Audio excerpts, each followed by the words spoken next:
Hey, Mike with Nerd Problems Gaming here. In today's video, I'll be covering another new huge Nintendo Switch eShop sale and 10 RPGs worth buying, so let's get into it. Now, the first game on today's list is Inexistence Rebirth. And so in this game, you'll play as a young boy, and he and his sister have been labeled as keepers by the gods to take care and protect a unique hidden island. And on top of that, they both have special powers. But unfortunately, an evil man, Klaus, has decided to try and take over the island and puts your sister under a deep slumber, and so you'll go on a quest to stop him and to rescue your sister. And so the overall gameplay is more of a Metroidvania action platformer RPG, and so there's a world to explore, new powers to unlock, but as you level up and progress with your character, you can really develop a unique build each time you play through the game. So you've got different stats that you can allocate your points to, and this really determines your play style, be it defense focus, magic focus, attack, and there's also a lot of abilities that you'll be able to unlock throughout the game as well, but you're not really restricted on how you unlock these. So if you want to have a specific play style right away throughout the game, that's pretty much possible, and so I think this adds to the replay value as well. The game overall isn't incredibly long, but eventually you'll be able to unlock the sister as a playable character, and again, you might want to play through again with these different build types, and so again, that adds to the replay level of the game. It's not really as expansive as a full-blown AAA Metroidvania RPG, but if you're looking for more of a budget title and want to feed that RPG Metroidvania style addiction, I think this game's worth picking up. The next game on today's list is Shiren the Wanderer, and so this game is a roguelike mystery dungeon style dungeon crawling RPG. And so you'll play as more of a wandering samurai that teams up with his talking pet ferret, and they'll go on a journey as they climb a mysterious tower that's supposed to be able to change their destiny. And along the way, they'll also be trying to save a young girl that's suffering from a mysterious illness, and this drives them to climb the tower as well. Now, compared to most mystery dungeon style games, this game is actually very challenging. And so I know some in this genre can tend to be more easy, but this one definitely swings towards more that difficult side. And so I think if you enjoy that aspect of mystery dungeons, roguelike mechanics, and facing dungeons that are incredibly challenging, where you'll really need to strategize if you hope to survive, you could easily sink hundreds of hours into this game. And because of that roguelike nature, the dungeons stay fresh as they're a new experience every time you go in. But if you like mystery dungeon style, dungeon crawling RPGs, this one could definitely be worth checking out as well. The next game on the list is Temtem. Now, if you haven't heard of Temtem before, it's basically a Pokemon clone, but in an MMORPG setting. And so the overall story is very similar to the Pokemon series. You're playing as a young trainer that goes out to collect Temtem, take on dojo masters, and become the best Temtem trainer there is. The overall story, again, has a very similar feel to the Pokemon series. It does get a little bit more dark at times, but the overall feel is almost the same. But one thing that is cool is that it does introduce some more MMO mechanics, so you will need to be online to play the game. So that's obviously a little bit different than the Pokemon series, but you will see other players playing, you'll be able to challenge them and much more, so that is a cool element. Another difference to this game compared to Pokemon is the battle system.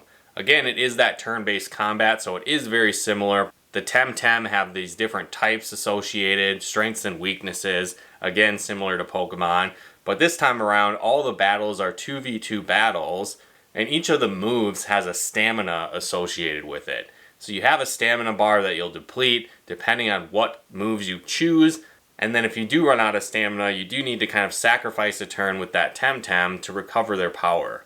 But another neat feature too is that you can use moves that will use up your stamina and more, but you actually sacrifice hit points in doing so.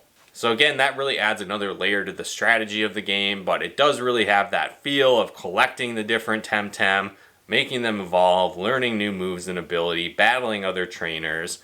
It's a very similar experience to Pokemon, but there's some different tweaks to really make it feel like its own game.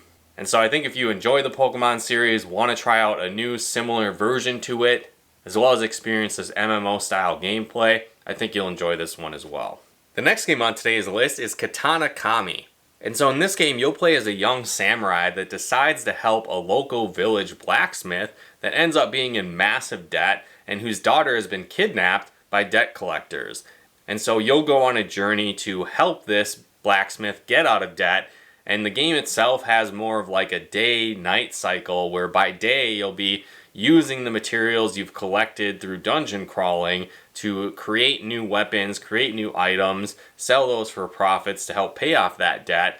And again, by night you'll be diving into dungeons trying to collect these materials, power up your character, defeat enemies and bosses, to eventually hope to rescue this blacksmith's daughter. And so it is a roguelike design, and to me it feels kind of like Moonlighter, which is one of my favorite roguelike games, where it has that day-night cycle. But I think the combat is maybe a little bit more challenging in some sense, where you have several different weapon types, each with their own unique abilities and playstyle. You'll be able to craft upgrades to these weapons, strengthening them as you go.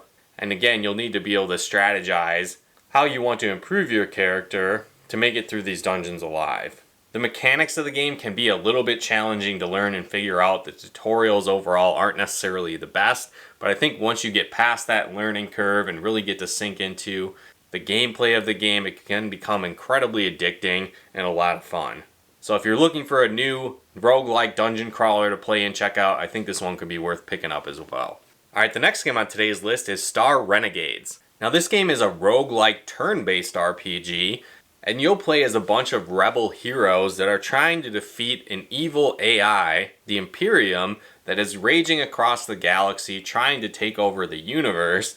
But on top of that, they're also trying to take over the multiverse and traveling from dimension to dimension, trying to rule everything. And this again really plays into the roguelike aspect of the game, which I like, and it fits with the story where at the start of the game and each subsequent time that you die, you'll actually play as a little robot that has the ability to hop from dimension to dimension. And so each time you go to a new dimension, you'll need to reassemble your team of heroes to take on this evil AI and save this new dimension from the oncoming threat. And so with that, you'll assemble your base team. You'll start off the game with only a couple of different heroes, but over time you'll be able to unlock more. So again, you've got like a player that rides a mech and has a massive sword. Another one is like a robotic sniper. You've got more of a rogue, thief-like character, and the list goes on. And so you'll be able to mix and match this team of heroes to try and save the dimension from this evil AI. And so again, it does have that roguelike element, so you'll be expanding your team over time, powering up your abilities, getting more powerful, unlocking new weapons as you go. And so it has that addicting gameplay loop where you're constantly getting more powerful, growing your team, and it's a lot of fun. Now in the overall hub world of the game, as you're exploring the different maps and planets trying to defeat this AI, you'll actually have a set number of turns that you can make, and then you'll be forced to camp. And so this can help recover your players, but you'll also develop relationships between the different heroes. And so this kind of increases their affinity with each other. It can help you unlock new powerful abilities and more. And so I like that aspect of the game as well. And each battle is actually very challenging. That's one thing that you'll need to do when it comes to the combat, is be very strategic as you play. And so I really enjoyed the combat of this game. There's kind of a time or action bar at the top of the screen, and it indicates when your heroes will go, as well as when enemies will attack. But you have the ability to actually damage enemies and push them back along this timeline, and even eventually break them. And so depending on the moves that you do, you can actually prevent the enemies from acting for that specific turn. And so it adds a whole nother layer to the strategy. And then again, when these enemies are broken, they take additional damage. So you really need to be strategic throughout your battles, maximize the combination you have for your playable characters, and much more. And so I really enjoyed this game. If you like turn-based RPGs, if you like that roguelike element and a cool and unique story, I definitely recommend checking out this game. The next game on today's list is Battle Chasers Nightwar. Now when I first saw this game, I was a little bit turned off. I thought the name sounded a little bit weird, and I was kind of skeptical, but once I dove in and got a chance to play it, I really fell in love with it, and it's definitely one of my favorite turn-based RPGs on the Nintendo Switch. And so in this game, you actually play as a ragtag bunch of heroes as their airship crash lands on this island as they're being chased by bandits. And so you have a team of heroes. You have your classic barbarian-like character, an over-the-top pirate character, a young girl with mysterious powers and gauntlets that hold massive power and much more. So it kind of fits right into those fantasy tropes. But on top of that, you have the overall story of trying to protect this young girl as she unravels the mystery of what happened to her father, as well as trying to take out these evil bandits and an evil sorceress and much more. And so the overall graphic style is kind of based on a comic series, and so I really like that aspect of the game. The characters really come to life, there's cool cutscenes and more. But again, where this game really stands out to me is its addictive turn-based combat. This is another one where you definitely need to be a little bit more strategic with combat, as your characters will have a lot of different buffs and debuffs they can use, elemental weaknesses they can use on enemies. So for example, you might use an ability that makes enemies vulnerable to fire, and then you'll have another character unleash a massive fire attack to deal extra damage. Or you'll create a bunch of different damage draining spells. Maybe it's a burn, maybe it's a bleeding effect, maybe it's a poison. You can stack those all together and attack enemies as well. And so you really need to be strategic with that, and I really liked it. It also reminded me a lot of classic turn-based RPGs from the Super Nintendo era, where characters have abilities they can unlock, weapons they can power up, you can craft new weapons, making them stronger, limit break type moves where characters can unleash massive attacks on enemies, and much more. Another cool element is the dungeon crawling throughout the game. And so this is kind of randomly generated, but before you go into a dungeon, you can actually choose what difficulty level you want it to be. And if you choose a harder level, you'll have more beneficial rewards after the dungeon if you clear it. So you might find more legendary or more epic type items compared to a regular or common item if you take on the easier version of the dungeon. So I definitely found this addicting. I found myself going through the same dungeon multiple times, kind of increasing the difficulty each time, finding better equipment before I moved on. There's a lot of different secrets as well, so like I said, there's kind of ultimate weapons, ultimate moves you can find for the characters, a bunch of side quests, as well as the compelling main story to travel through as well. Overall though, I had a lot of fun with this game. If you're looking for an addictive turn-based RPG, similar to classic RPGs from days past, I definitely recommend it. Alright, the next game on today's list is Dark Souls Remastered. Now, if you haven't played Dark Souls before or heard of the series, or maybe you've heard of Elden Ring, it falls into that series from the same developer. And so it's a brutally challenging action RPG. I won't really go a whole lot into the storyline. At times it can be incredibly vague, and you really get bits and pieces as you go, and a lot of it's kind of open to interpretation as well. But it is cool to unravel these elements as you progress throughout the game. But as you start off, you'll really be able to create your own custom character. There's different character types as well that you can choose from, but I think really where it comes down to when you're actually playing the game is how you progress and level up your character. Because each time you level up, you're able to spend your souls that you collect and use them towards specific stat boosts, really creating a unique build for your character every time you play. And so this can impact what weapons you can equip, what armor you can use, what spells you can learn, and much more. And again, like I mentioned, this game is brutally challenging and there is quite the learning curve to it, but once you get the hang of it, it can become incredibly satisfying. It's really kind of an open world that you're free to explore as you start, and what's neat is that as you progress through the game, it all becomes sort of interconnected. And so you'll unlock new areas as you progress, but it cycles back to your beginning areas, and you'll really need to fight for resources and struggle to survive. There's intense boss fights, and really you can almost die around every single corner. But it is definitely satisfying to get the hang of the game.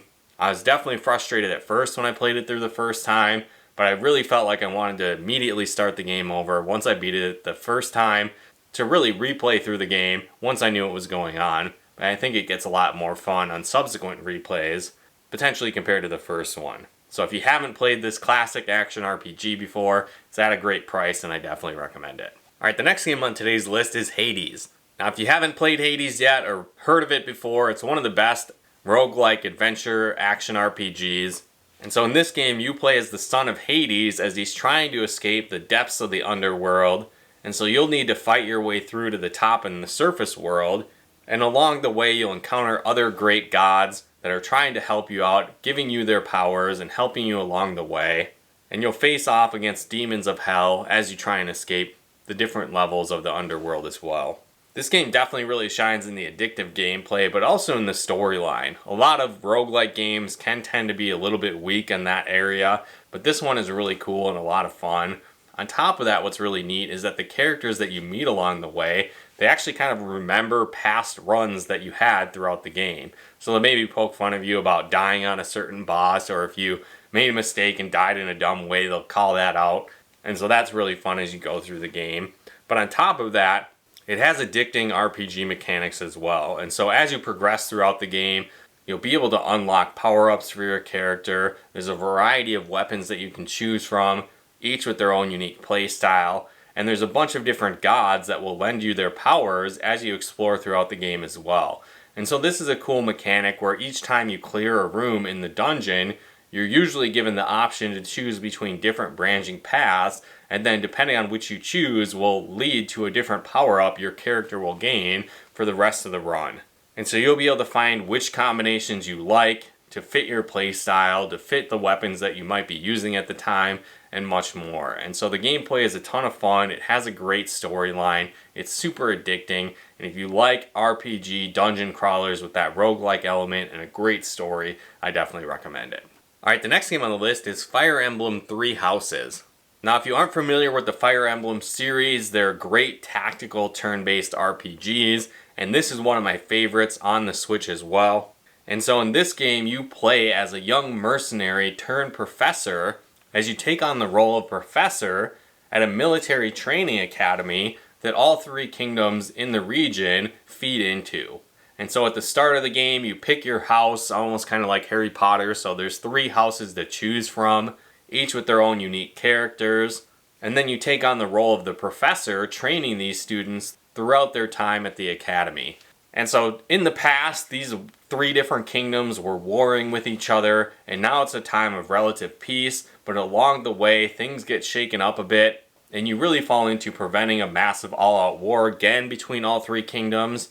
Now when you start off the game and you've chosen your house, you have a base set of characters that you can play as, but over time, as you develop relationships with the other characters throughout the different houses at the school, you're actually able to recruit them onto your team as well.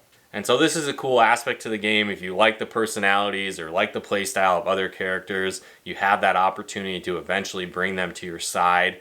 But what's also really addicting and cool about the game is the game's class system. And so throughout Fire Emblem, typically you have characters that start with a base class. Maybe it's a knight, maybe it's a mage, maybe it's a healer. Again, a lot of different options there. But what's cool is that you eventually can class change and really upgrade your character into different branching areas, granting them more powerful abilities. Maybe they go from being on foot to being on horseback or riding a dragon, enhancing their movement. Again, the list goes on. And so typically characters would have that set couple of branching paths, but in this game, you have complete free reign. So characters can switch from class to class, job to job, learning all the different abilities, so you can really max out and customize your characters to your liking and to your playstyle, which is really fun. There's also kind of a lot of different mini games and exploration involved as you explore the school, develop relationships with characters, upgrade their abilities, and much more. And so the gameplay is incredibly addicting. It's one of my favorite tactical strategy RPGs, and it's on a great deal right now. And so if you haven't played Fire Emblem Three Houses yet, I definitely recommend picking it up. Alright, the final game on today's list is Monster Sanctuary. And so in this game, you play as a young monster keeper as they try and keep the peace between monsters and humans throughout their world. And so in the past, monsters and humans always really got along. They had a great relationship. There wasn't any issues. But now there's kind of a mysterious reason that the monsters are attacking the humans. And so you go on a quest to tame other monsters and unravel the mystery and really return the world to peace.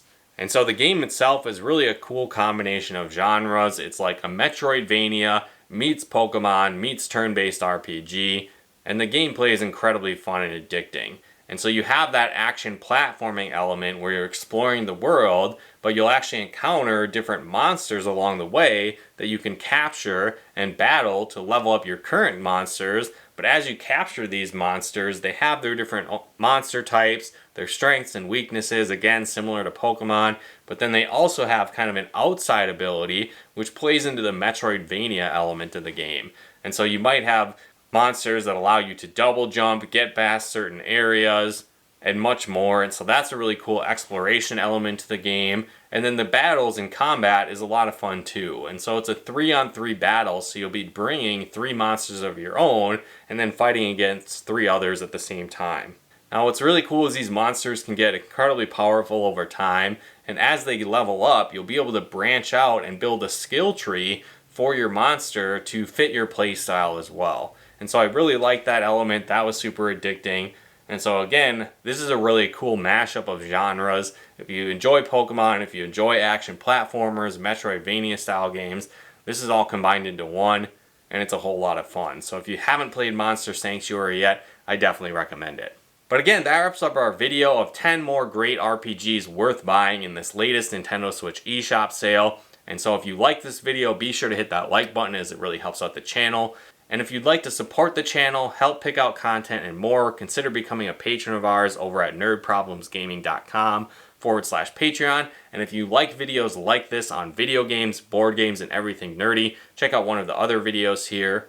And if you want to pick up any of these games or played them before, let us know your thoughts on the comments below. And if you haven't done so yet, be sure to subscribe and turn on the bell notifications to get the latest updates of new nerd videos we put out, and to make sure you don't miss out on any future sale videos so you can take advantage of these great deals. But once again, thanks for tuning in, and we'll talk to you more soon.